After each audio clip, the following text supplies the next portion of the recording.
Welcome back to the Rock of Truth podcast. Nick Statterman here with Joe Met, Jake Sopko. Another week down, another W in the books for the Bearcats. As got a week off here and headed into the bye, a good needed bye week. But first, a word from our sponsor, Serenity Apparel.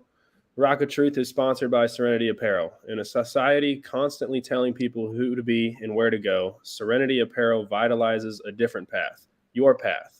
Follow your passion, stay true to your values, and find serenity in who you were created to be. Use code ROCK10 for 10% off your purchase at shopserenityapparel.com. Serenity Apparel, welcome to your escape. You can follow us on Twitter at Rock of Truth Podcast and on Instagram as well at Rock of Truth Pod. Boys, what it is. What the hell happened out there? We won a ball game. That's what matters. Yeah, I like that. We're not going to complain for winning games. Coach Fickle used to say that all the time. We're not gonna like not celebrate W's, Joe Met. Okay. I know we were 27.5 point favorites. I know we had to sweat it out the whole game. I know we only won by 4 to a really bad football team. With all that aside, though, a win is a win. Listen, I agree with you guys. Like, winning is hard. I'm not going to sit back and not be happy about a win. Like, we get out of there with a win. That's good news. Like I said last week, like I continue to say, I'm just happy we don't have to play them again. We're going to continue to celebrate each team being the last time we play them. And if that means we barely win each game, that's okay. We'll move on to the next one. But no, they didn't play their best football, though. I think that definitely can be a topic of conversation. I mean, while I'm happy with the win, like there's obviously some stuff going on with this team that needs to be fixed because there's mistakes that are made and hurt them a little bit more than teams in the past few years that might have been a little bit more talented, in my opinion. So those are things we can obviously talk about, though. Yeah, I mean, it's like you guys said, it's tough to go just win a game no matter who's out there. And, it is a team that's coming in 1-4. They just threw their first passing touchdown the week before. Like, all these negative aspects we can talk about and dwell on, which leads up to what I think was a trap game for us. USF has not been who they used to be in a long time, but I think it's also just goes to show you that, they got plenty of talent out there. And when talent finds itself a little groove, that QB run was killing us. And, it's smart by their coaching staff to just kind of keep running what was working. I don't think they did anything spectacular out of ordinary where it's like, oh, they're running flea flickers, triple reverses, all this.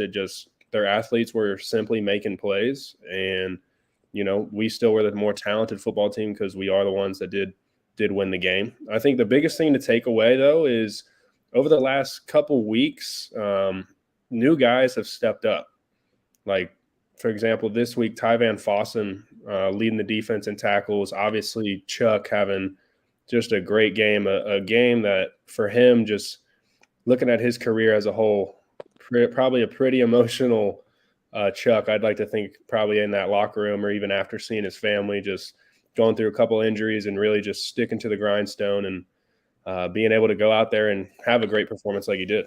So you can dwell on, why didn't we win 50-0? Well, it's hard as shit to do that. That's why. So I also wasn't like, I didn't overreact either Saturday. Like, I wasn't one of those people on Twitter who was freaking out that we barely won. Cause like you guys have said, winning's hard. Especially when you're a Division I college football team. And every week, if you've won the conference like we have the last few years, you're going to get everyone's best. I'd like to at least believe so, right? Like, they're excited to come in and play us. But I do think we've struggled the last few years in general playing option quarterbacks that hit the boundary. So I don't know if that scheme of defense, I don't know if either of you can kind of touch on why that might be. I mean, you talk about Navy the last few years. I know we had that 42-0 win a few years back, but outside of that, like last year's Navy game, the Tulsa stuff, like there's different teams that we have trouble with. Seems to be teams that might run the football a little bit more or try and hit the boundary with their quarterback. Can you guys kind of touch on that at all as former players? Yeah, I mean, I think we definitely do a little unique style defense. Not many people in the country run the defense that we run. It's a 3-3-5, but it's almost like a 3-2-6 because that dollar is like a hybrid linebacker. He's more of a linebacker, but it's somebody that you want to be able to cover. Like Jarrell was a great dollar for us, but he was so athletic that you trust him in coverage. And I just think it's a strange defense, and we play the pass so much and just rely on the guys up front to kind of get to the quarterback. Sometimes it just kind of opens up lanes. I mean, things get lost, and you're playing the coverage so much. You got so many DBs out there. I think sometimes the quarterback gets forgotten about, and we've had a couple of issues with that in the past. Yeah, I think it's a great point, Jake. And just, up front, USF was doing a lot of lateral movements and moving, full sliding, just moving their whole O-line together, which as a D-line, that gets tough to really try and create that penetration. And I feel like we didn't really send a lot of pressure. I think we could have maybe added a couple more to the box, but obviously you got to respect their athletes out on the outside. So I just think that QB, again, his athletic ability and using his talent the way he did is what allowed them to have success. And it's just, just another one of those things where I don't know how many that's got to be the most athletic quarterback we've seen. I know they want to talk about week one with KJ, but he wasn't, he was more hanging out in the pocket. He wasn't killing us too much with his speed, I don't think, but as compared to this USF QB. And I think it's a team who has been getting their butt kicked all year. I mean, 50-21 BYU. They lose a heartbreaker to Florida, in-state rivalry, get their butt whooped on the road at Louisville, get whooped at home by ECU. So I think they just came in pissed off and knew it was a trap game for us, and they were ready to go. You talk about sliding that offensive line over a little bit. I didn't feel like at any point in the game they were just – the funny thing, right, is like we're talking about what things the defense could have done differently while giving up points in the low 20s. Like I think how many college football teams would die to have a defense that we feel might had a bad game and only gave up in the low 20s from a scoring standpoint. So obviously we've kind of become, especially someone like me, has become spoiled in some instance. So I'm willing to admit that. But I do think it's interesting. Like a lot of their first downs came on short yardage situations on third down.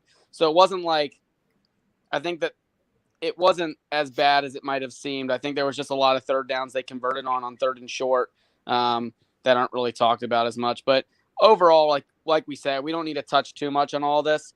I know we want to get to our guests, but winning a game, right, going the 2-0 in conference play is huge, and kind of maintaining the standard of what we've built is something worth celebrating, even if we might not have had our best games the last 2 weeks.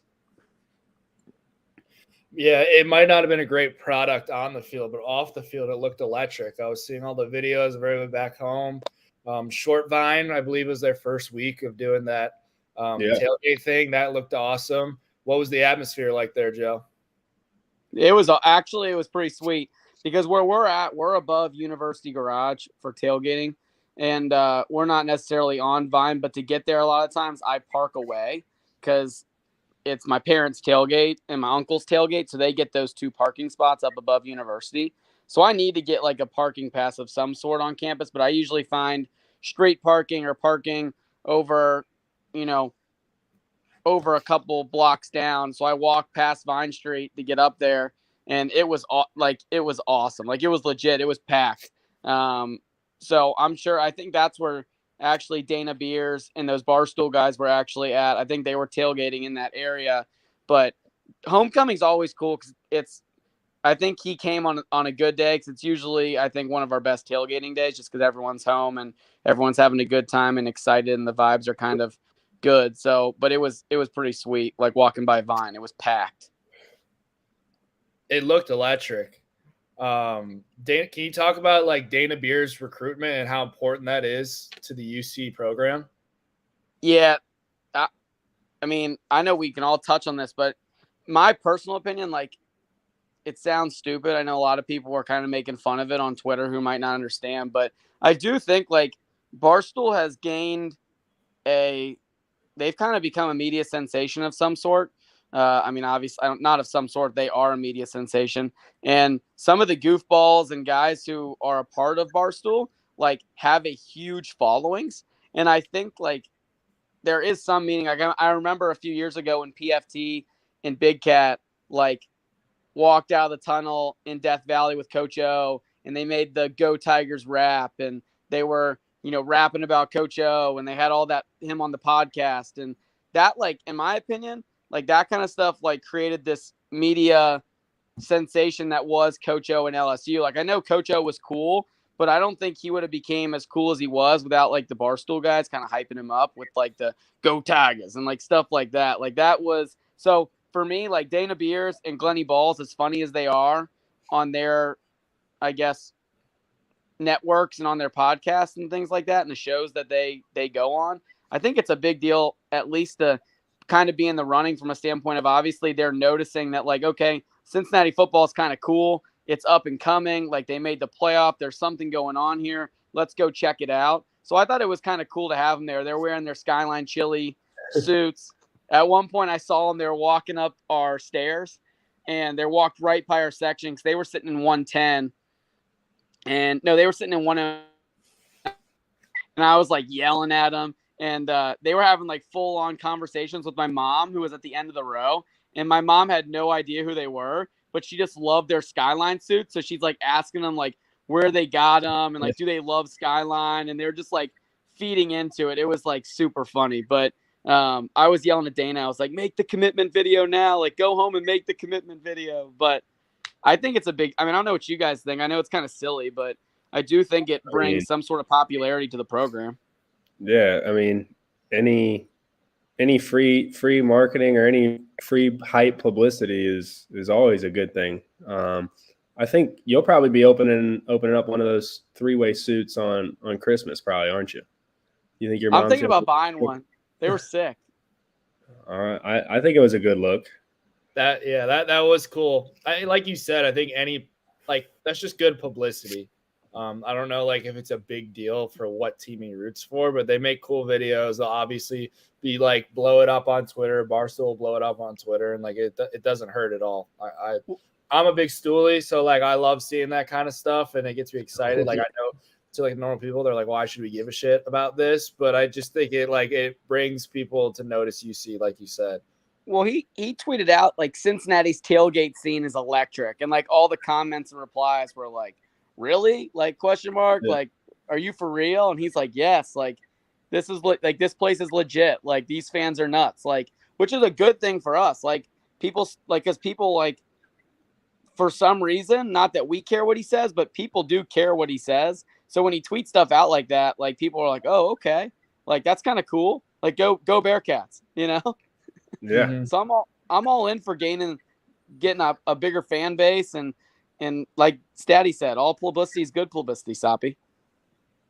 Joe, do you think that, I know you're more of a basketball Bearcat, I like to say. Do you think it would have been different if he attended a game in Fifth Third? You think he would have committed on the spot, or is it's you got to show Nippert, right? Like, you got to. I know you guys know I'm like a huge basketball guy. Like, I could talk about basketball for days, but football, like, there's nothing like Nippert.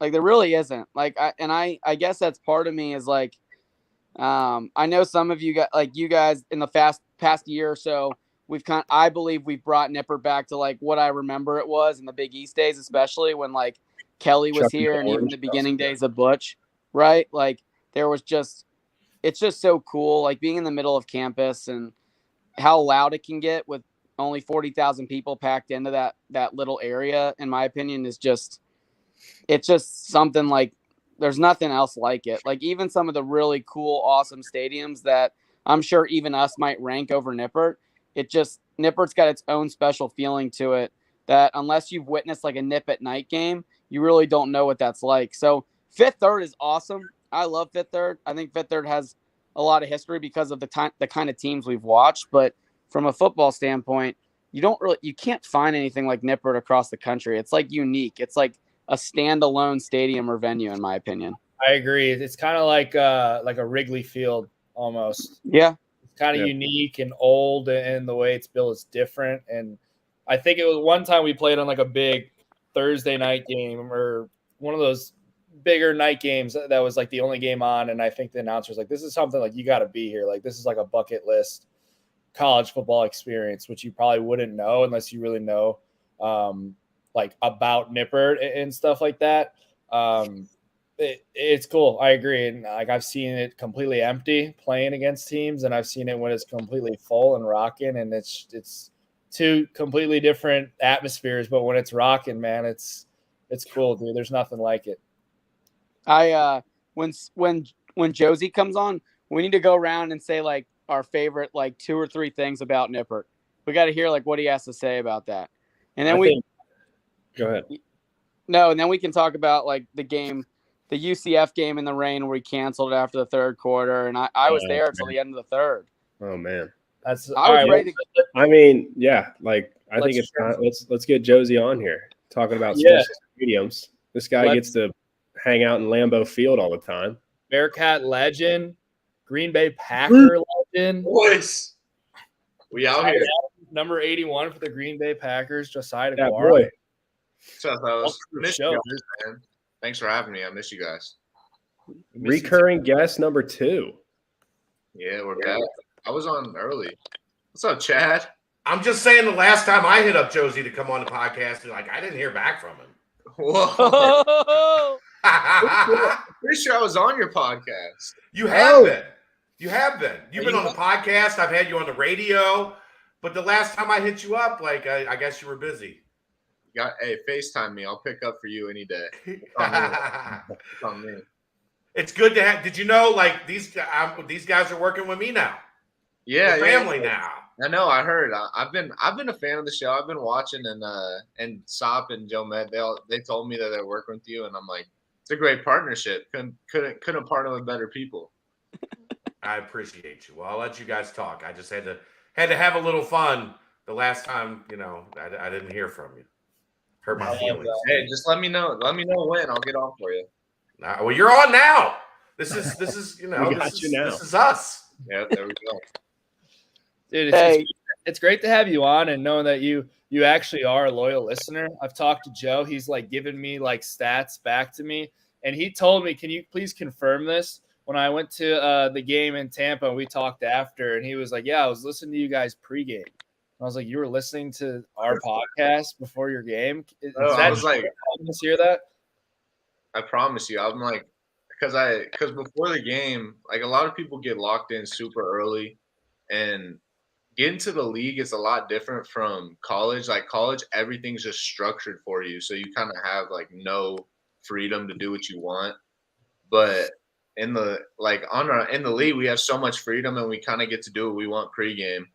And I just try to keep my mind off the game. Like I'll be locked in, obviously, and like study my plays before, but on the bus, I'm like searching through my phone. I'm like, Rock of Truth, haven't listened to it. Listen to your guys' picks, and stuff like that. So I'm like, I did tell Jake like after the game that I was listening to it, and I wasn't lying. I wasn't just trying to be nice. I was truthful.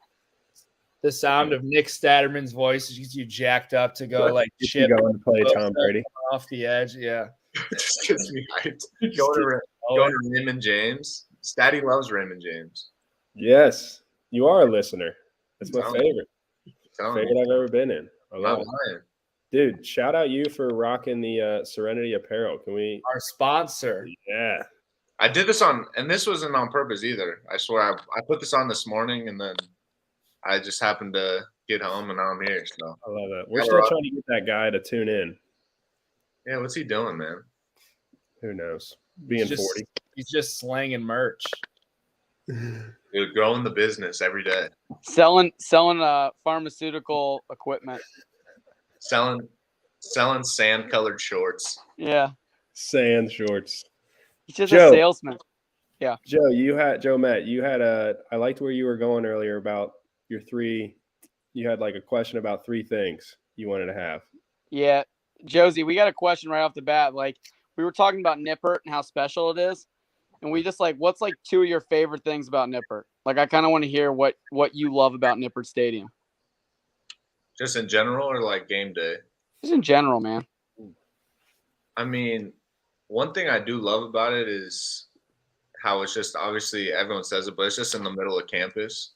And it is annoying sometimes that like as a football player that it's open and like everybody can go on it. And like AJ Dillon, like our running back, he sent me a TikTok this week of this guy like taking a did you guys see this? It's like a full route and like he pushed it down the stairs into Nippert. And I'm just like, it's times like that, I'm just like, man, it shouldn't be open. But it is cool that it's like in the middle of campus, it's wide open, like students can come and play on the field whenever they want. I think you got to be careful just to keep the field nice and stuff like that. That's a dope part to me about the stadium. It's built into campus, and then the atmosphere is crazy. I love it. It feels like the fans are right on you, super loud, bouncing off the walls, the sound and everything. There's so many cool things about Nippert, and everyone that goes there, like anyone I talk to that's been there, it just tells you how unique it is. And there really is, like you were saying earlier, there's nothing like it in the country. You really got to experience it to feel the atmosphere and feel the energy that comes from that place. But yeah, I love the Nip. I think it's interesting if you think about it, how like the way the Nip is so unique, like Lambeau is so unique. When I went and visited you, what was it, 2 years ago, or whatever it was, the NFC Championship game. Like, I've never seen anything like Lambeau Field. It's the most bizarre thing to me. Like, Green Bay is just this like little like town, and there's just houses. And then all of a sudden, there's the biggest football stadium you've ever seen, like next to this like little like condo. It's bizarre. It's just, I don't know. It is strange. Yeah, if you've never same thing. If you've never been there, it's like you're literally just driving through a little town, and then you just see like Lambeau Field, and it's super historic. And there's all this and game day is crazy. Like you can't drive around anywhere, you can't get anywhere. Everything's closed down. Like it's definitely a small town feel for a game. So yeah, they're both unique. So I'm grateful to be able to play in both. Obviously, that's awesome. I love that. So I was going to say, now that we're talking about stadiums, I actually had this written down, and we'll just roll right into it. What's your favorite NFL stadium that you've played in? You can't say Lambeau. Like, what's had, like, the coolest environment? It's weird that I wrote that down and we got into this discussion. Paycor Stadium? And Paycor was cool, man. Paycor was cool. Is that what it's called? Live in that? Yeah. Yeah, it's like Paycor Stadium, but it's not Paul. What is it? Paul Brown. It was Paul Brown when you were there. I was actually at that game, Josie. The infamous field goal game. God, so many field goals. But the best stadium besides Lambeau, the best atmosphere is Minnesota. Going to Minnesota, like we played their first game of the year this season. And the atmosphere is crazy. It was cool to see. Like we did play there last year. I scored my first touchdown there last year, but then the year before I played my first game, like my rookie year, and it was empty, like with COVID. So it was cool to kind of like get the whole like 360, 180 experience or whatever. And it was literally like empty, quiet my rookie year, and then going back there first game of the year this year, like 2 years later. And it's a pretty cool atmosphere. They do the Skull and stuff like that. Skull. They got some great fans, and it's always fun. It's always fun to go there and play, and it's a rivalry. So that's gotta be one of the top. Have you played at Arrowhead yet? Yeah, we played Arrowhead last year too, and then we went there for the preseason game. The preseason game this year was lit. So like, and then I'm excited. We go to Buffalo this year, so that'll be a cool stadium to play in. Especially, two really good teams playing each other. It's going to be a fun atmosphere too. Have you played at First Energy Stadium up in Cleveland? No, I haven't went up there yet. Dude, I was rocking in First Energy this weekend, man. No, I saw you're up there. Did they win? No, they lost. They blew against the Chargers like they always. Dude, I had these two Chargers dudes in front of me, and I'm like, just kind of, they were cool. And I'm kind of like picking their brain. They said that they've been traveling around and going to all these different stadiums. And I was like asking, like, what's this one like compared to the others? And they're like, it's cool, blah, blah, blah. And then they're like tweaking out because we're about to go down and kick a field goal to win. And they're like, man, we came all this way. We're going to lose. And I'm like, bro, you're good. He's like, what? Like, you're about to kick a 50-yard like winning field goal. I'm like, bro, it's the Browns. Don't worry about it. You're good. and Katie York just fucking shanks the hell out of it. We lost. I was Oh, like, told you, bro. No worries. Dang, he missed it for the win. Yeah. Were they supporting their coach going for it to even give you guys the chance to kick that field goal? I don't think so. You know, to be honest with you, I was like a couple beers deep, and then I was like only a couple, only a couple, and I was like, why did they just do that? Like, why did they just go for it? I like looked at my boy who I was with. I was like, did I miss something? And he's like, I don't know what just happened. I was like, all right, I'm not just like tripping. That's like hilarious. that was bizarre. Josie, I got a good question. What up? Well, number one, since you already brought him up, AJ Dillon, do you give him crap for not playing against us in Birmingham? Yeah, I bring it up all the time. I think we always talked about that like anytime we talk about college, I always talk about how he's like defeated against me and stuff like that, even though he didn't play. But he was running from that pressure. We smacked him. He didn't want to meet me in the A gap, that's for sure. Yeah. The Sadie stuffer. No, my question though, what's been your favorite jersey swap? Probably it was with the Bengals. My boy Jonah Williams. Us going to high school together. That was a cool moment because Jonah and then Jake Browning there. I think he's still on their team. We all went to high school together and we trained together a little bit in the off season. So I mean we've known each other since we were like. I mean me and Jonah since we were like probably 15, 14, and then me and Jake since we were 8. So it was cool to obviously go back to Cincy, but then to be able to jersey swap with your dudes from high school that you grew up with is a pretty cool moment. So that's got to be number one. Yeah, that's dope. Who like best jersey swap from maybe somebody you weren't expecting, or do you coordinate it before the game? Yeah, the funny thing, we played New Orleans in preseason, and Eric Wilson, who obviously you guys know played at Cincy, he was on the Saints, so I swapped with them after the Saints game, and then he's on our team now. We signed him last week, and so that was like, now I guess we got a jersey swap like our Green Bay jerseys.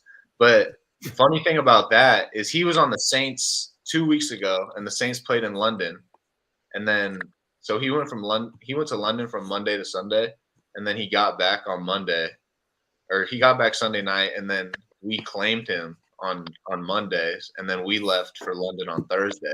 So like, that's cool. He flew to London again. Yeah, bro, he came to London again, and he played with us last week. So he literally traveled because it's 16 hours like total. Oh, So he literally flew 32 hours like in less than a week. It's crazy. Oh, he had to be exhausted. Yeah, it was hilarious when he's like, "Yeah, we're going. Here we go again." But Hey, it's cool to be on team with them though. Josie, I saw today on Twitter from an anonymous source that A-Rod's retiring at the end of the season. This is his like last go round. So like I have a few questions kind of to bounce off you from that standpoint. Like first, when we talk about jersey swaps, like what do you think would happen if you went up to 12 after a game was like, hey man, want a jersey swap? What do you think you would do? Probably the same thing he does to like every person, just like tells him. I mean, I've seen literally so many dudes come up to him after the game and like ask him for his jersey. At least I've seen a few. But imagine like you play against Aaron Rodgers like a handful of times, like, hey bro, can I get that jersey? But Aaron would probably jersey swap with me. He loves his teammates, man. He would probably do it.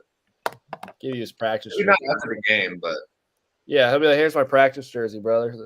Yeah, dude, I don't think he would give you his jersey.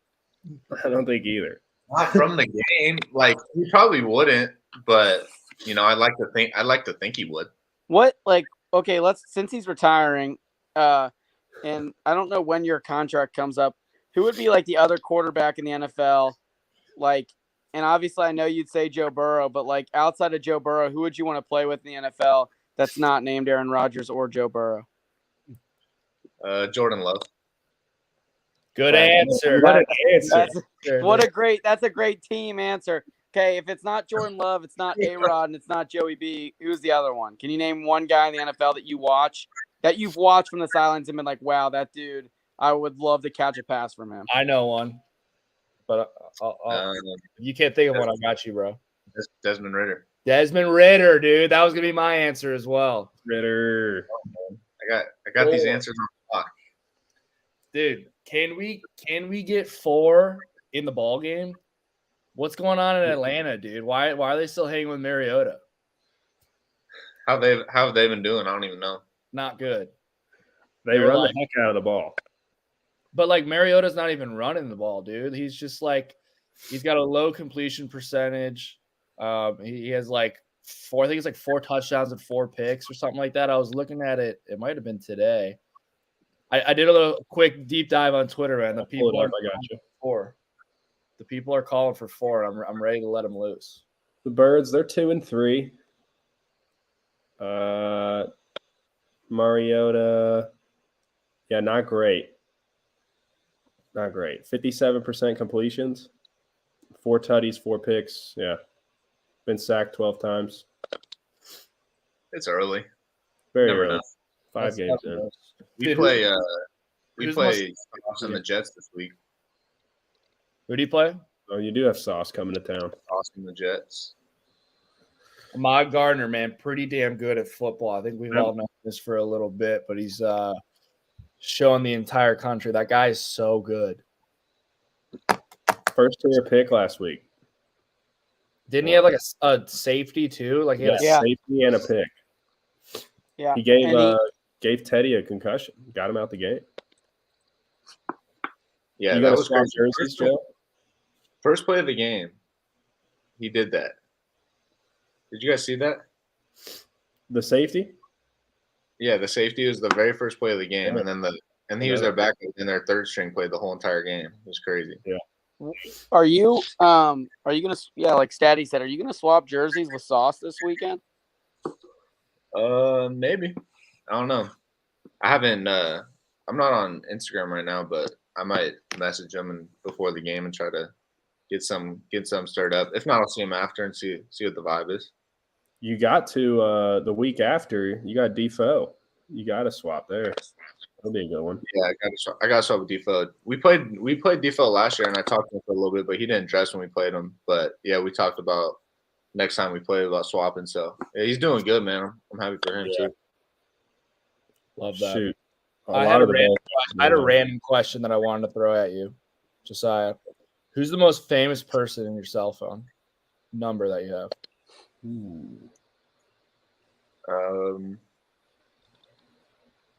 I mean, I have my whole team's numbers, so like I have all my teammates' numbers. Well, who's more famous, Kelsey or Aaron Rodgers? I mean, I don't know. Who do you guys think is more famous? I would say Aaron's probably more famous than Travis. Yeah. I guess who's more likable or who's more famous? I was just saying, I think Trav's more liked, but more people know who A-Rod is. Oh, they're both liked, man. Both great guys. He's been trained so well by whoever's trained him in the media. 81. He's like a perfect media guy now. Like you ask him a question, he's like Jordan Love. Next one, Des Ridder. Like you can't even. I'm being truthful. Yeah, no, I love it. I like it. I mean, you're doing a good job. Keep going. Who's got a question? We got Matt here. I mean, we're messing with him, but like he is playing with probably the second best player to ever play the position, which is kind of like you'll be telling your kids about that. The fact that you got to play with Aaron Rodgers, which is like not many people in the world get to say that. But Matt brings up, what is it like playing with him, or like a dude on that level who's been so successful, one of the best quarterbacks to ever play the game? Yeah, it's different, man. It's awesome. First of all, like now getting into like my third season, it's definitely you have like a different type of appreciation for it. Because like when you're young, and I'm still young, obviously, but when you're still like learning and getting to know the playbook and getting to know all of his signals and kind of how he plays the game and how he feels the game, you're kind of just like stressed out and tense all the time, if that makes sense. Because there's so many different things that you have to know.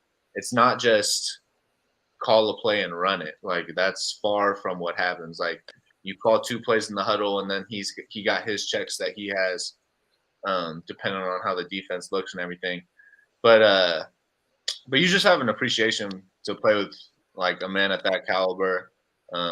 Literally just to be able to be around him in the locker room every day, you just soak in everything he says. It's awesome to play with him, man. He always speaks about being grateful and having gratitude for this game, and it gives the perspective for guys that, I mean, he's been doing it for like 16 years now, I think. So to be able to be in the same locker room as him, in the same huddle, and just hear the wisdom that he speaks of each and every day. And it's a lot of football stuff, but it's a lot of the stuff he has in his brain that just from experience and the things that he says, and you're just like, man, I need to write that down somewhere, just like keeping that memory, because he gives out these one-liners all the time that are just like, man, that's good. It's because he's done it so long and he has so much, so many details and stuff that he's just locked up. But man, it's awesome, and I'm grateful for it. Don't take advantage of it at all. That the ayahuasca too. That probably unlocks a piece of his brain for the one-liners. That yeah, man. MVP seasons. You ever do the discount double check in practice when you score a touchdown? I think that's his thing, man. I don't know if that would be welcomed too much by the fans and stuff. But I don't think I don't even know the last time he's done it. When's I was gonna say, did he retire?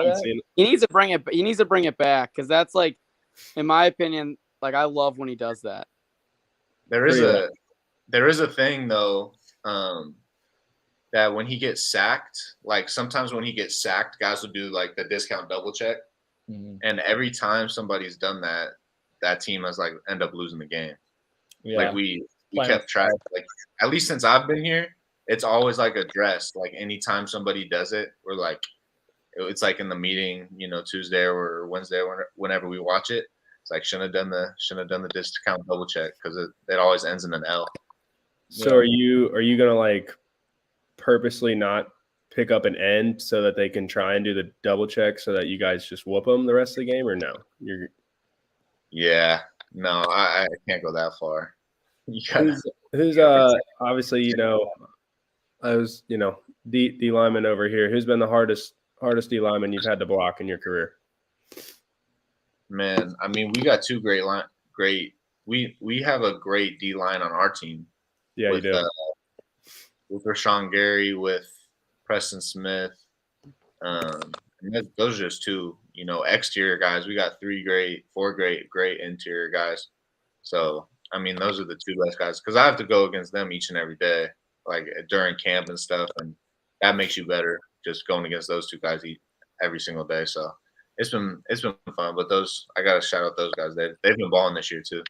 Yeah, Rashawn's a beast. He's impressive. Yeah, he's been balling. What Green Bay Packers are getting invited to the wedding? The guest list is not finished yet, but Steady. We got a chance. We got a shot. We got a shot. The guest list is not finished, man. You never know who's going to RSVP, who's going to not. There's so much stuff that goes. I mean, Joe, man, you're doing the same thing, but like, there's so much stuff that goes on with all this wedding planning stuff. But it's we'll see. We'll see who gets invited. All the boys for sure. The boys are coming. The boys. I love that. I love that. I had another like real football question. It's just an easy one. Like, what's the biggest difference from college to NFL? I know it's like the speed of the game, obviously, and like you said, all the verbiage and all the extra things that just goes into getting one play. But I guess hopefully I didn't just answer your question. But like, what is the biggest like adjustment, the biggest difference? Yeah, there's so many differences. How big everybody is, like that's a huge thing. Like, yeah, I'm always like one of the smallest dudes on the field, playing my position, and then just the knowledge of the game, man. The mental side of it is the biggest thing, and then also just having it become a profession. Like you go from obviously college, going to class and stuff every day, and football is like it's up there between school and some people like to say student athlete, but we all kind of know what comes first. But the knowledge of the game, and then just becoming a professional, like not only in season but off season, making sure that your whole kind of life and what you do is all focused towards one goal, to become a better football player, a better person, and a better man. So that's kind of the biggest thing. But then from a football standpoint, it's all knowledge. Like I said, man, playing with one of the best ever, you got to know the details on top of details. So there's a lot of differences, but those are probably the main ones. That makes sense. Is it tough to, high school and college? You spend a lot of time at those places. You walk around campus, you see other classmates, so it's kind of easy to have a lot of pride. Is it hard to have that in the league, like to kind of avoid that monotonous routine, or just like not saying, how do you stay blind, I guess, to the business side that the NFL provides, and you still are able to be like, man, I get to go freaking run routes and play football today? Like how hard is that from, high school, college to now NFL? Yeah, I mean, the business side of the NFL is definitely something you have to get used to. You're not, there's no security ever. And, obviously you get kind of positioned by when you're drafted, but after a couple of years, man, it doesn't matter when you're drafted. It all matters about production. It's a production-based business. So it can be stressful, man. You got to really have your priorities straight. You got to be able to focus on the things that really matter.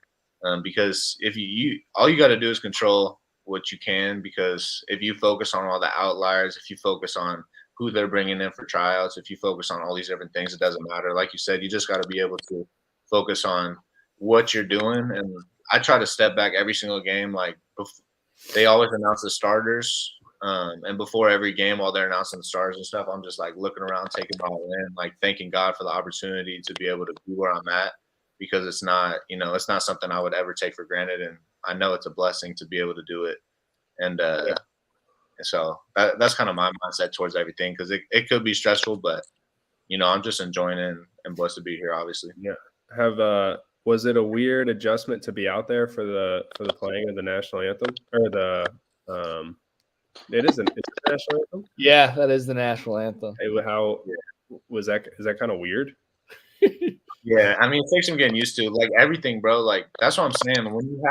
When you're in college, everything is structured. Like be here at this time, and then if you're late, like you're screwed. But there's 3 buses there's 3 buses that goes on away games, goes to the facility, and you can get on any of those 3 buses. And my rookie year, I got on the first bus, and like I'm always in college, I was rushing. Like you get there, you get taped. You get an IV if you need it. You do all this stuff. So, like, we get there, and, like, I get taped right away. And they're like, oh, you get taped pretty early. I'm like, what do you mean? I'm like, the game doesn't start for 4 hours. I'm like already at the facility, like, in the locker room. But, yeah, the national anthem. We had 2 national anthems because we played in London on Sunday. So, they played the U.S. national anthem, and then they played I don't know, whatever it is, England. So we was out there for 2 of them. And so that was unique, but damn. Our guy Matt Lanham's got another question for you. Wondering if you ever watch A-Rod on Pat McAfee's show on Tuesday. Not really. I see like snippets of it every now and then. But sometimes somebody will send me something he says or something like that. But I listen to some of the stuff he says, man. He's so smart, bro. So anytime you get a chance to like listen to him, if he's talking about something you're interested in, it's pretty cool, because he's pretty intellectual and like knows a lot about a lot of different things. I agree.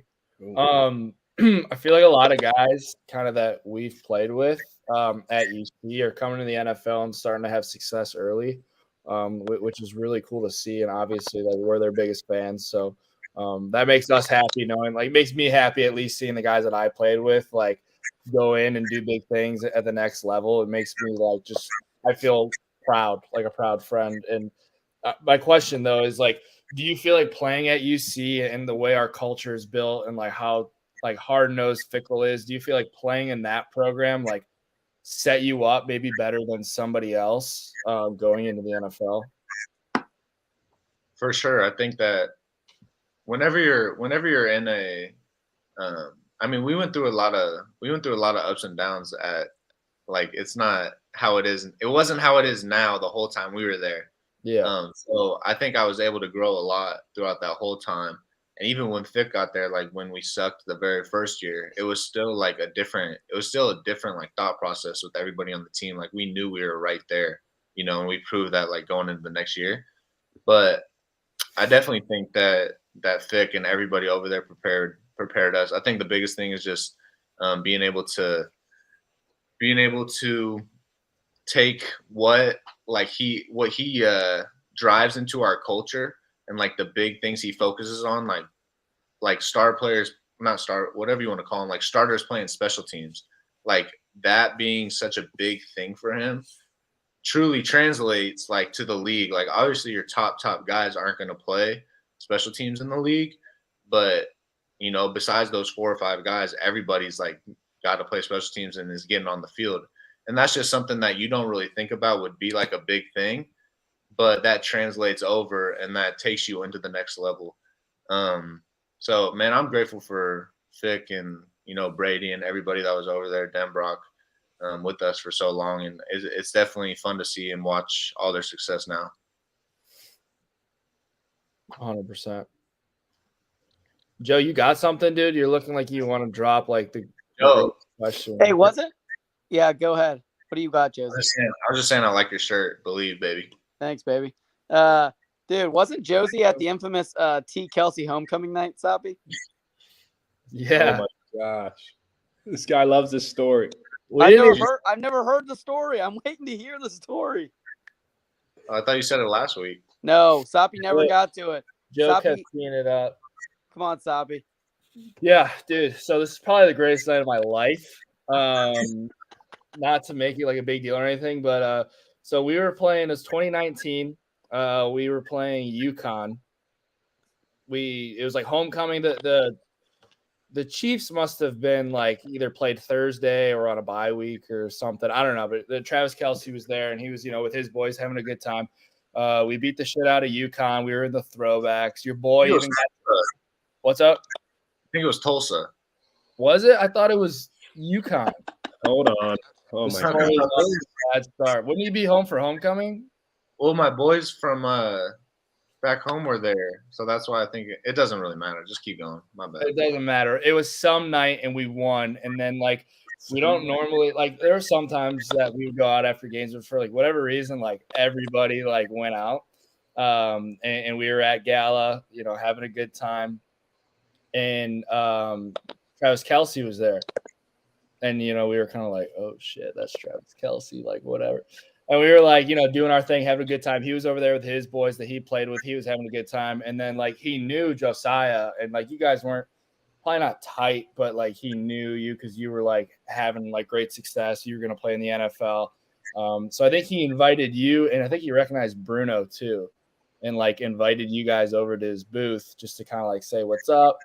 And like next thing you know, like I don't know if we just snuck over there, but I think we got like an official invite, and like we kind of made our way over to the booth, and like the whole squad was there. It was like me, Ty, I think DeBlanco was with us, Josie, Bruno, like a bunch of people, and like Travis was having a good time, man. He had a couple. He was enjoying himself as he should with his boys back home, and he had like bottles. And he just was like pouring it down our throats, dude. Like we were like, it was like tequila, vodka, like anything you could think of. And, like, I don't know if I was drinking, I think me and Ty were taking most of it. Just like, this is the greatest night of our lives. Joel has never drank a drop of alcohol in his life. And I swear he was so close to doing it for Travis Kelce, dude. But it was just like, it was so much fun, and we thought it was like the coolest thing in the world. We got a picture with him after the fact. And then Ty and I both went home, like went to our dorm rooms, threw up everywhere. Like, and I'm not a guy who like normally throws up, but just like everywhere. And then I saw him the next day in the locker room, and he said he did the same thing. And we looked at each other, it's like greatest night ever, man. It was cool. Like, for us, like, and you weren't even in the NFL that time. So like, I don't know anybody in the NFL. It's like Travis Kelce is like this huge like deal, and like it was like, dude, like we're hanging out with this NFL player. Like, man, this is crazy. It was fun, man. Yeah, it's funny. It's funny because like, yeah, looking back on it now is like that was fun, just like getting able to hang out with him and everybody and all the boys from college and stuff. And like, and now like getting to know him more, and like we were at Tight End U in Nashville like this past summer and stuff. And that's just like the kind of guy he is with everybody. Like he's like, if he knows anybody, he's always like, bro, come on, like join us. Let's like have fun. Like anybody that gets to know him, from that standpoint is always like has great things to say. So yeah, which is super cool. Like he didn't have to like invite us over to like hang out with him. Like he did not need to do that at all, but he did. And like to him, he's like, whatever. He probably doesn't he doesn't remember that at all. But to us, like that was to me, that was a big deal. Like that was sick. But it is.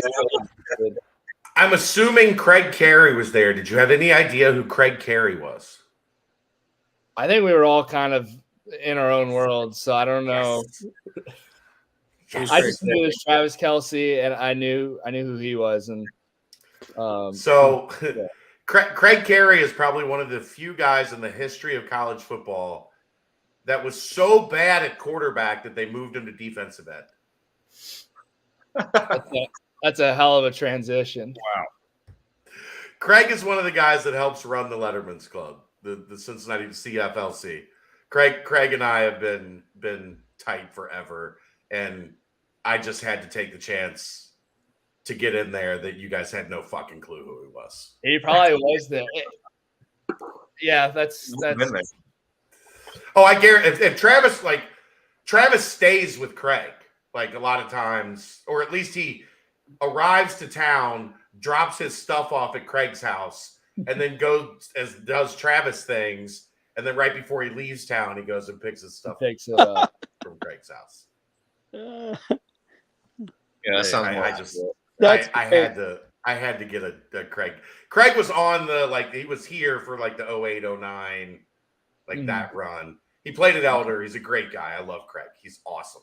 But we have this thing where we try to get digs in on each other as much as we possibly can. And I guarantee he was there. And I just wanted to make sure you guys had no clue who he was. I'll have to look up his highlights. He doesn't have. Yeah. Oh, he had one big play in his career. That's like as a defensive end. Just takes one. That's like Statty, Tulsa, 2019, I think. Was it homecoming, Statty? Yeah. See, it was Tulsa for homecoming, Sopko. That's the night we're talking about. The night of your big play. It was that night. What a night, man. Because Ty was at Spani was at Elon. Yes, he was sitting next to me. I swear. Back in town. I swear all of Nippert Stadium was chanting Statty, Stuffer, and then like the whole place was going nuts. That's how I remember it too. Yeah, it was unreal. Like it was like Rudy. You know when he runs in the game and that one actor, like he's with his girlfriend, he's like, there he is, like there he is. Like that was me and Spawn. Like we were like hugging each other as like Statty was running the game. We were like, there he is. Like he's so little. Like we're not like that. That was kind of how it was, you know? Do you get that feeling watching Mulaney when he gets to go in now? Yeah. That was Statty? Awesome. What's up? I said, do you get that same feeling when you watch Mulaney go in now and get to carry on the tradition? I love when Mulaney goes out there. It's great. Baller. Love it. Baller. Another show member. That's awesome. But, Josie, they asked me this week, they were like, are these guys having are they having a current player on this week? And I was like, we're going to give you a break this week. We're going to go big time. We're going to go NFL. Bring in Josie. They love us over there, huh? Josie, never a drop of alcohol in your entire life? Like not even like at a high school party when you were like a junior? No, that was Joel. Not me, Joel. Yeah. Just the Blanco. That makes sense. That makes perfect sense. Blanco. That's why he's got the 10-pack. Have you ever heard my Holy Grail story about Joel? Was he cooking a steak? No. When he was bouncing? So the Holy Grail is one of our major sponsors. I've been tight with Don and Jimmy that own the Holy Grail forever. Joel was like a bar back at the Holy Grail for a while. And so Jimmy, one of the owners, walks into the back where Joel is doing bar back things. And like if you've worked at a bar or been around like the bar business, the cases of bottles come in like these really thick cardboard like boxes. And he found Joel in the back breaking down the cardboard boxes, not by, cutting them along the edges and folding them, but by folding them and then rolling them into like a cylinder. Yeah. Before he put them in the garbage. And Jimmy's like, what the hell are you doing? He's like, man, they told me I need to get my hands stronger. And this is like the greatest hand workout I've ever found. So whenever he broke down boxes of beer, he not only broke them down, but he rolled them into like a cylinder before he threw them away so that while he was at work, he could get a good hand workout in. Yeah, that sounds about right. That's Joel DeBlanco. That is Joel DeBlanco. Beautiful mind. Hey, Josie. Look how well he tackled his senior year. Yeah. Josie, bar back, boxes. Like, catch Aaron Rodgers passes. And by the way, Josie, these guys are doing you dirty. Like they're trying. They're trying to get you to get a clip put on the internet. Dude, talking shit about Aaron Rodgers, talking shit about your quarterback. Hey, no, hold on, Chad. I was on FaceTime earlier with Soppy. Okay, and I know Josie's too smart to say anything stupid, but like I had all these great questions like vaccination stuff. Like I was going through with Soppy earlier, like what questions can we get Josie to say something stupid so in a couple of days we're on Good Morning America, and our friendship with Josie might be a little bit hurt, but in the end, The Rock just goes, the ratings go astronomically to the moon from Josie saying something stupid. Hey, Joe, I was out on that plan though. I was Soppy was out on the plan, and I wasn't really gonna do it, but I mean I had to ask a couple goofy questions that really wouldn't have gotten you in trouble either way. Yeah. Matt, you're gonna get my wedding invitation canceled. You're gonna get his. He's gonna forward. Yeah, there we go. And now I'm gonna get one because I'm putting shit on Front Street. Yeah, just down the list. Keep going down the list. Levels to it. Levels to this. I'm sorry, Josie. I love you. It's all good, man. I'm not ended up on the team meeting. You can't get me. Don't worry. Love it. I think the question I've got for Josie, you get a little jealous, watching last year, watching 2020, and being like, "Damn, I put in all this work to build this up, and now I'm gone, and they go do all these great things." Yeah, I mean, I don't know if it's a jealousy because I saw you chat at the game last year, the conference championship game, and I'm just I'm more just proud to have been a small part of it, and obviously I wish I would 100% would have been able to do stuff like that in my career, but I'm obviously no regrets or anything like that, but to be able to stand here now and be able to say I was at the beginning of it, because now it's you're getting to the guys. I don't even know is there even anybody there that was at the beginning of Fickle anymore, at the very beginning. A handful, if that. Jabari. The super seniors are his first class.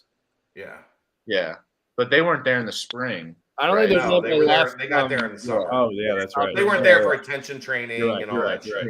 Yeah, all that stuff. Like you say, attention training to the team now. They probably don't know what you're talking about. So it's they talk about we've heard of it. We've heard about that. Yeah, they've heard the horror stories. But no, just to be able to be a part of it. Obviously, yeah, a little jealous for sure, but just proud to watch all those guys and just to be able to sit back and I knew those guys when they were walking in as little freshmen, so happy to see them all balling out. Can I just pause for a second? Kathy, kiss my ass. It's my network. If I want to come on it, I will. If you don't want to watch it, don't.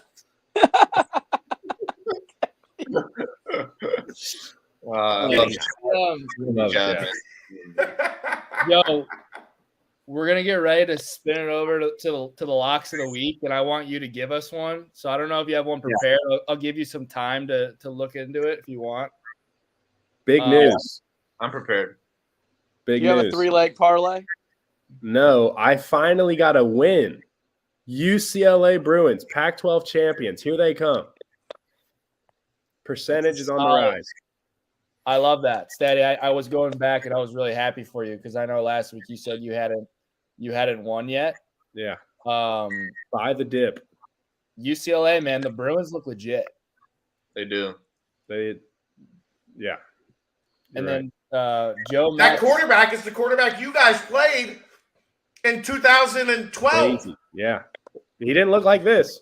DTR in year 7 is lighting it up for UCLA. he's been there for a decade. It's nuts.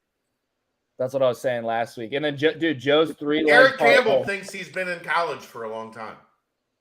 Yeah, exactly. It's too long of a career. Joe Matt's 3-leg parlay. Underdog parlay, LSU money line didn't hit. Kansas didn't hit. I think Arkansas they all didn't hit. lost. He went 0 for 3 every single leg of his parlay. Who are the Cats playing this week? They're on the bye week. No. Gotcha. All right, I got a great parlay. Do you want to hear my 3-leg parlay of the week? Where's your camera at? I'd like to see you. Coming. Let it Okay, rip. here's my 3-leg parlay of the week. Okay. We ready? Yeah. No. Minnesota money line, Love it. Tennessee money line, Wow. Who's that for? and last but not least, Oklahoma State. Oklahoma State money line. You're just giving the dogs. You love the dogs. What would Soppy? Can we Got plug it. that into the sports book and see what would happen? Like you Here we put go. $20 down. Yeah, I'll start looking into that while Statty tees up his. Well, I'm kind of upset. Joe, you kind of you didn't really take it. That's all right. We're going to go with another upset. This time they're favored by 6.5. Minnesota Gophers. Gophers spread. We're staying on that 6.5 line. Yeah, You guys are all over. Who the Gophers play, man? At Illinois. The Illinois, they lost Indiana week 1. Fighting Illini? I'm not buying into the hype. Indiana with a dogfight against Michigan last week. Mm-hmm. We got a battle of the fraudulence in Penn State and Michigan this week. That's a good one. Dude, it's a hell of a weekend to sit on your couch and watch college football, dude. There's 6 ranked matchups. Mm-hmm. Can I change mine? No. Stick with You got Minnesota in one of them though. No. You have to make it a parlay if you change it. Make it a parlay. All yeah, right. 2-team parlay. Come on. All right. Texas minus 16. They're going to roll the Cyclones. Okay. Dude, they destroyed Oklahoma. Yep. Texas minus 16, Minnesota minus 6.5. There we go. 81. What's your lock of the week? After looking at it, I'm gonna go staying with the Pac-12 with Statty's pick last week. I'm going to go Utah minus 3.5 at home against USC. One, Really? I think it's very hard to play at Utah. And 2, I don't think USC is as good as people think. I like But that. yeah, but also I'm not putting that bet in. I just want to make that very Yeah, I was gonna say you should definitely. if I were to ever do that, which I never would in my entire life, that's probably what I would do. Yeah, yours is hypothetical. Yeah. I was also Yeah. going to clarify that. We should have had Jake announce it. Shit. That's on us. It's all good. Joe, your parlay is 10 to win $102. That's money, Statty, and you know it. That's not as outrageous as they've been. I toned it back a little bit this week, but I mean, anytime you're picking against Nick Saban and the Crimson Tide, you're picking bold, in my opinion. So, Rocky Top, baby. You know what? The lock should have been were the overs in tonight's game because there's 70 points in West Virginia right now. 37-33 Bears are winning. That's good football. 80, almost 80 in the other one. Yeah, Matt Churton's a little nervous about UCF. They're playing Temple. I wouldn't read too deep into it. So I lost my lock of the week last week. Miami, North Carolina over. That didn't hit. I said if you're feeling crazy, parlay that with the Texas Oklahoma over. That didn't hit. So hopefully you weren't feeling crazy. Again, I love the slate this week. I don't know, really just good football. Like just sit on your couch, have a beer, have a water, whatever it is you do. Some chili, it's chili season, boys. So if you could, my mom made me some great chili last weekend. Shout out to her, it was amazing. If you can have some chili, sit on your couch, watch it. And if you're a betting man, I would put in Clemson -3.5 at Florida State. I think Florida State are some frauds. They've lost 2 weekends in a row against ranked opponents. I think it's going to be a third straight weekend of losses. I think Clemson wins by at least a touchdown. I like that, Jake. I'm surprised it's only -3.5, to be honest. Florida State's getting respect. They just good pick. You bring up, Jake, you brought up your mom. I'm going to go back a little bit. Your father, Steve, actually gave us a reply on Twitter today, a question for Josie. Josiah, if you had to arm wrestle Jake Sopko's dad, hold on. Okay. Sorry, just a little funny wording. If you had to arm wrestle Sopko's dad, what do you think the odds of you winning would be? Not very high. Have you seen that guy's garage? No, I haven't. It's just it's the best weight setup you'll ever see in the history of time. And the old one was way cooler, but the garage is still sick in Florida. You know how to pick it up, but straight dumbbells. Maybe one of the most loyal Bearcat Journal members of all time, Mr. DeGuara. Oh, Dean? Yeah, Pastor Dean he loves him some social media, so I'm not surprised by that. I love it.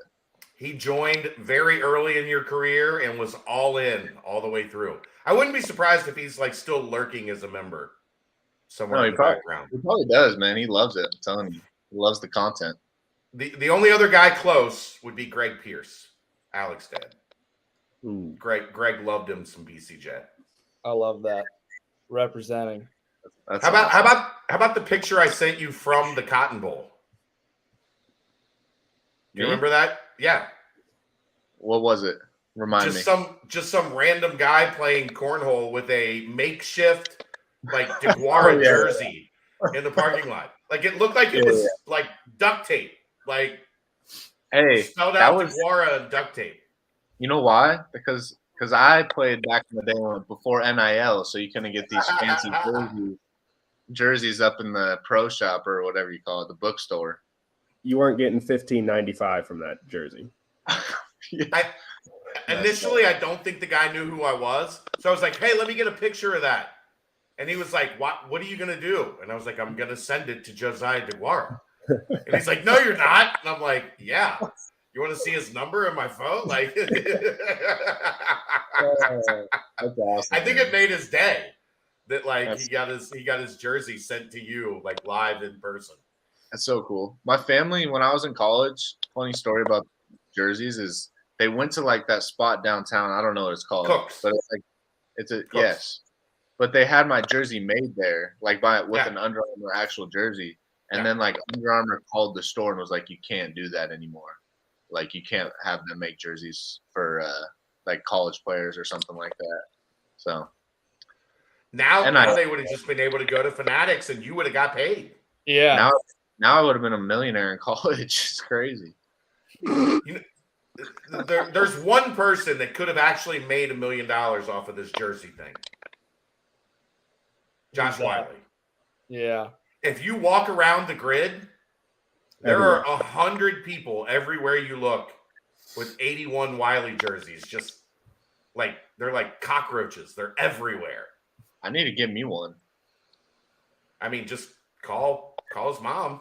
She apparently has a whole box of them because everybody on the damn West Side has a Josh Wiley 81 jersey that they wear to the tailgates. It's unlike anything I've ever seen. Every time you walk through there's There's just somebody with an 81 jersey on within eyesight at all times. It is true. It's impressive. It's wild. It's wild. Like the entire neighborhood, wherever he's from, they all have one. Like they had a block party and they just handed them out to everybody. Hometown hero. He is. Josh is the best though, Josie. You know that. Yeah, I love that guy, man. Great dude. He's a crazy person. Him and But Lenny, he's also really reserved and quiet and he's weird. He's crazy in certain settings, and then other settings he's withdrawn, kind of. Josie, he's a part of the D4 league. Yes, dude. Yes. Chad, you ever heard of the D4 league? No, y'all got a fantasy league? No, the D4 league was a pickup basketball league. Even We put worse. together- Josh can play some hoops. He's not bad at hoops. We put together a pickup b-ball league, and we played in Fifth Third with a bunch of the guys managers for the basketball Oh team. yeah. And then Coach Fickle probably wouldn't like this, but Lenny T and Wiley and Josie and Tavion Thomas, who was maybe the worst player in the history of the D4 Flat. league. I figured There that's was we had a lot of quality players there. Yeah, it was fun. Great times. I mean, didn't you have too many of the same guys? If you had a team with you, Josh, and Lenny, that's too many fours, right? Josie thinks he's a guard. I could play point. I lock up Joe Met every time we play. I used to love playing basketball at Josiah because it's just that's all I wanted to do was guard Josiah, get in his head. And I didn't do a good job at it, but that's all I wanted to do. Yeah, you know what time it is when we're on the court. Come on, man. How good is Alec at basketball? He thinks he's pretty good.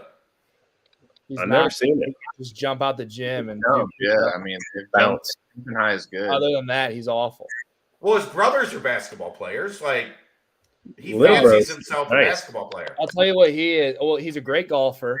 He's got this beautiful left-handed swing that's absolutely beautiful. And we used to play sand volleyball with him. And how good I he would is. love to have seen that. That was nuts. Unreal. He could have been an Olympic volleyball guy. He was I think he played in high school. He was really good. Dez was a really good volleyball player. Josiah was a really good volleyball player. Dez was a national champion. I don't know if he's national, but state champ in high school in men's volleyball. St. X, Louisville, Yeah. that makes sense. Yeah.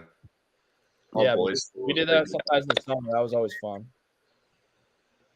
Was Alec the best volleyball player? Yeah. He was To see nice. that. Alec, you taking Alec or Jordan Thompson? Jordan Thompson's the best Jordan. athlete I've ever seen Jordan. in person. It's scary. I've never Right, seen anybody dominate a sport the way that she did at UC in volleyball. What is Joe Matt doing? But it's a story for another day. That's who we should have her and Blake on this show. Well, Gotta make Well, maybe just Jordan. But yeah, You're not a Blake guy? You don't like no, Blake? I love Blake Yeager. It's just probably story for another time. Love Blake Yeager. Love them both.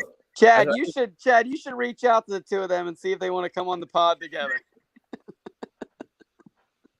Is that not a thing anymore? Am I missing something here? No, Chad. Next topic. Wrapping it up. Moving on. Josie, All right. Sorry. That's my bad. 83. Back on the Rock of Truth again, dude. Loved having you. You guys got anything else for our man here? I'm good, man. Hey, feel free to put a bug in Trav's ear about the Rock of Truth. I know he listens to us on the weekly as well. So Right we'll try before and get him on games. here right here next week. Yeah, right before his 4 touchdowns in one game, he was listening to us. So That's the only way. That's the only way to do it, man. I'm telling you.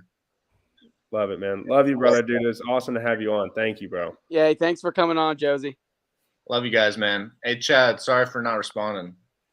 It's okay, man. You're busy as shit. I was just one of those summer. We need a guest. I wonder what Josie's up to. I'm okay. We're doing all right on the network these days. Things are good. Yeah. Things are very Yeah, good. I know you're doing great. Love you guys, man. Appreciate you, bro. Later. Cats.